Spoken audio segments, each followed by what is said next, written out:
And China is doing all it can to meet the demands of a rapidly expanding aviation industry.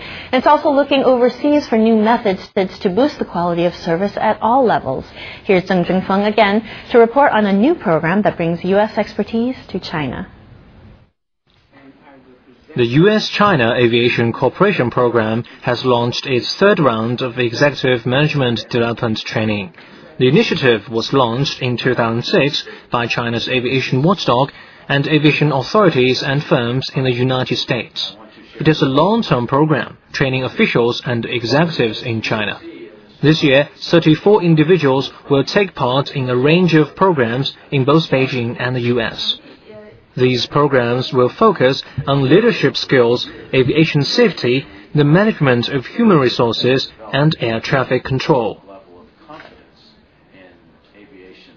Leadership development goes side by side with overall resource development. So more air traffic needs more pilots, more engineers, more maintenance experts.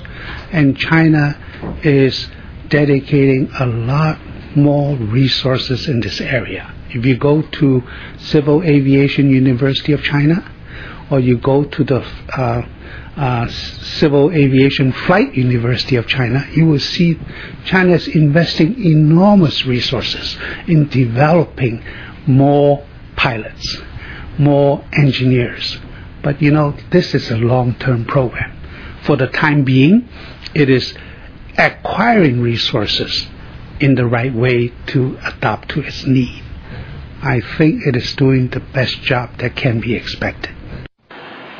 Chinese airlines have faced several challenges in the first half of this year.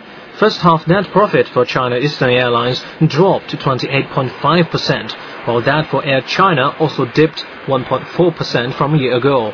And industrial insiders say they think high oil prices and a slowdown in global economic growth will have a definite impact over the next few months.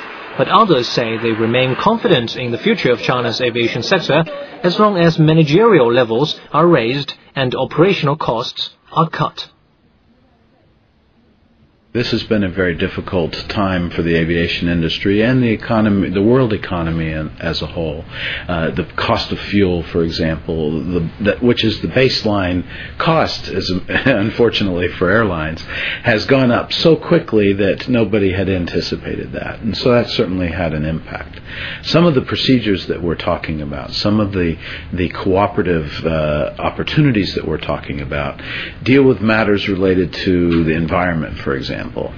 If we can improve procedures, aircraft procedures, such that they use the maximum potential of their technology, onboard technology, they'll be able to increase their efficiency significantly. If we continue with a trend like that, then their optimism for the future of aviation is well justified.